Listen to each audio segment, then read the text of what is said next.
O vídeo que você clicou já vai começar, mas antes, deixe seu like, compartilhe e se inscreva no canal. TV Flórida, a sua TV brasileira nos Estados Unidos. Bom dia, muito bom dia. Está no ar o Jornal do Boris. O Jornal do Boris é um sobrevoo pelos principais acontecimentos do Brasil e do mundo a partir das primeiras páginas dos jornais. Bom, como diria o Chacrinha, o Brasil continua na mais perfeita confusão. Agora, com os dados das punições, da retaliação prometida e colocada no mercado pelo presidente americano Trump, as coisas começam a ficar menos obscuras. O Brasil acha que, o governo acha que acertou, aliás, sempre acha que acerta, mantendo uma certa calma, mantendo-se frio, aguardando os acontecimentos. O presidente Trump, que havia indicado que as punições, a retaliação, o tarifaço começaria hoje, já adiou para dia 6, anunciou antes quais eram as tarifas, retirou alguns produtos, são produtos que interessam manter preço, o mesmo preço nos Estados Unidos, quer dizer, trariam problemas para o governo americano, desde reclamações até inflação, e aí eu coloco o suco de laranja, e ainda sobraram alguns produtos, vários produtos, né? São centenas, quase 700 produtos do total, sobraram alguns que vão reivindicar, através de uma negociação, que sejam excluídos desta lista retaliatória. Então é café, carne, frutas, manga, enfim, tem todo um grupo, cada grupo empresarial, as associações da área estão se movimentando numa ou noutra direção. O governo também está fazendo o que pode, né? Não pode muito, não. Tem uma notícia que abre portas, que os canais estavam praticamente fechados. O vice-presidente disse que tinha conversado com o ministro, sem dizer quanto tempo durou, no sábado passado, negociando e tal, mas agora o ministro da Fazenda nos informa, está nos jornais, que ele recebeu um telefonema do ministro do Tesouro dos Estados Unidos, que quer marcar uma reunião, ainda não marcou data, não tem data nem local, para acertar os relógios. Quer dizer, é a oportunidade que começa a se abrir para realmente haver uma negociação entre Brasil e Estados Unidos. Por enquanto, a realidade é essa. Agora, além disso, entidades, determinados setores resolveram, e o próprio governo, usar os canais institucionais para reclamar. Então, por exemplo, o governo Lula não vai chorar nos braços do Putin, ele vai procurar os órgãos internacionais, a Organização Mundial do Comércio, etc., e as entidades representativas dos setores vão procurar se mexer, vão se movimentar junto às justiças estaduais nos Estados Unidos, junto à Justiça Federal Americana, procurando, através das leis nos Estados Unidos, evitar o pior, evitar esse tipo de imposição do governo americano, desse tarifaço que inviabiliza determinados produtos. Por exemplo, pegar a carne. Se a carne tiver esse 50% sobre seu preço, realmente não haverá solução. Não dá para vender. Sai fora do preço que o mercado alcança, não consegue se equiparar aos concorrentes, etc, etc. Café. Tem grandes fornecedores. Um dos grandes fornecedores é o Vietnã. Mas parece que a quantidade de café que os Estados Unidos importa de outros países que não o Brasil é insuficiente para abastecer o mercado americano e, portanto, existe a chance de, repensada a situação, abrir as importações sem os 50% para o café. Frutas também, e fala-se especialmente da manga, está nos pés, grande parte não foi colhida ainda, e caiu o preço interno, né? É evidente, vai fazer o quê?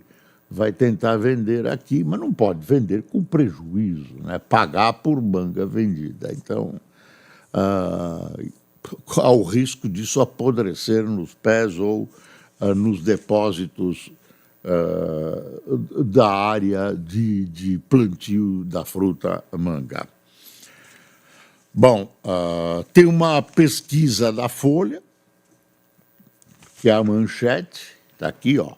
Para 57%, Trump erra ao vincular tarifaço a julgamento de Bolsonaro.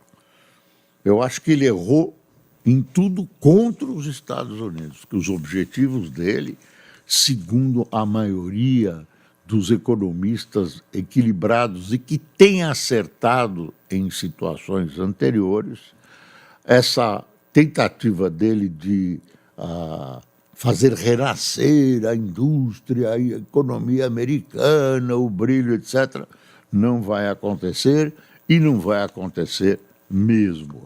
Pode ser que tudo isso seja um tiro no pé. Aqui está, segundo a pesquisa Datafolha, 89% avaliam que medida vai prejudicar a economia brasileira, tarifaço em geral, né? E 77% veem impacto negativo na situação pessoal, na sua própria situação pessoal.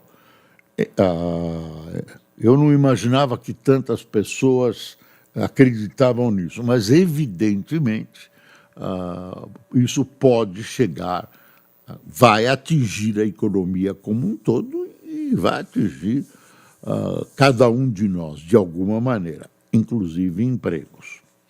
Sobretaxas devem entrar em vigor dia 7. Era dia 1º, já disse, o Trump tinha jurado de pé juntos, mas já foi para o dia 7.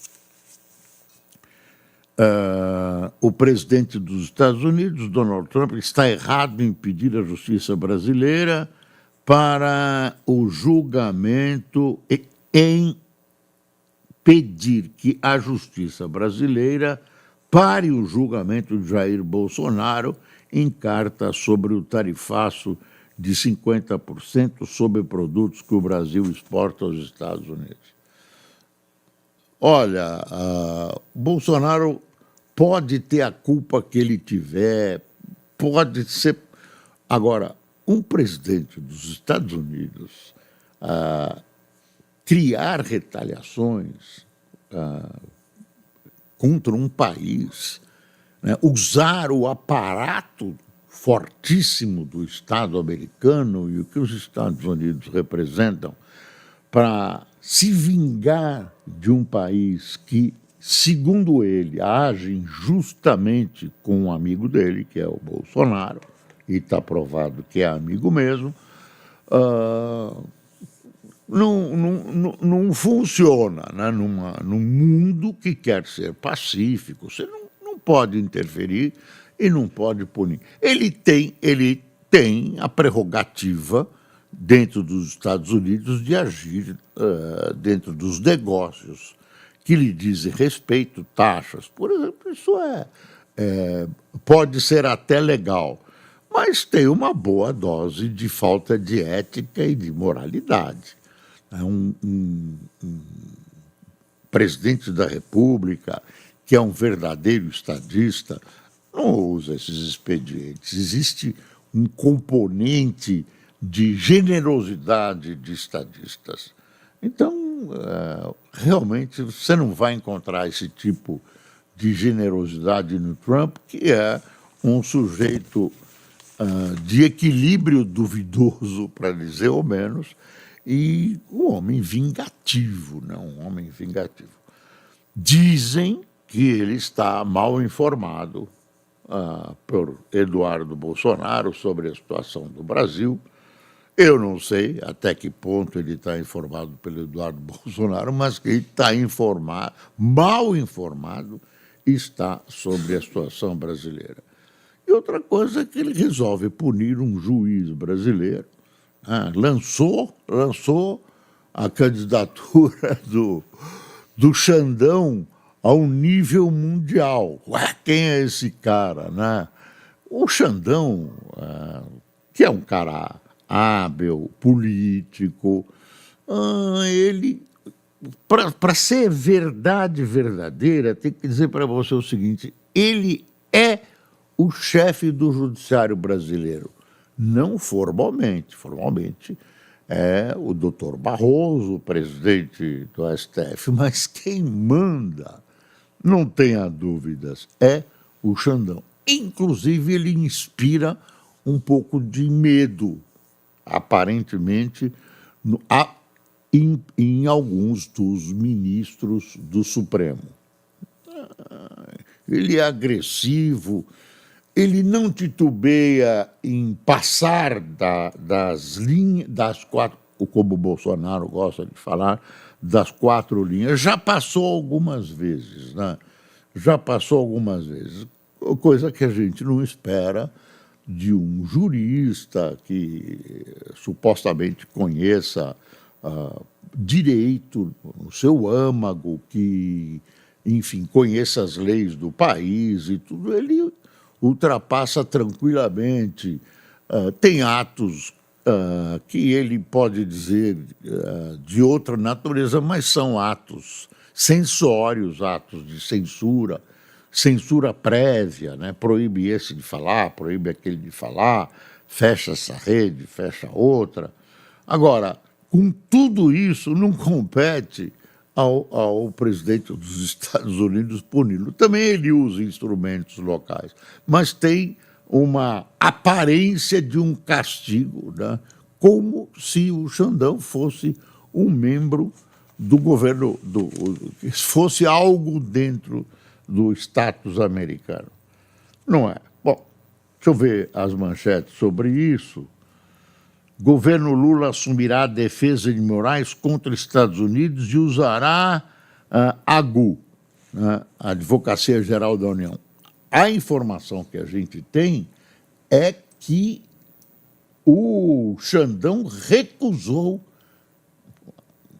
ter sido educadamente, recusou essa defesa. Olha, Moraes, que jornal é esse aqui? É o UOL.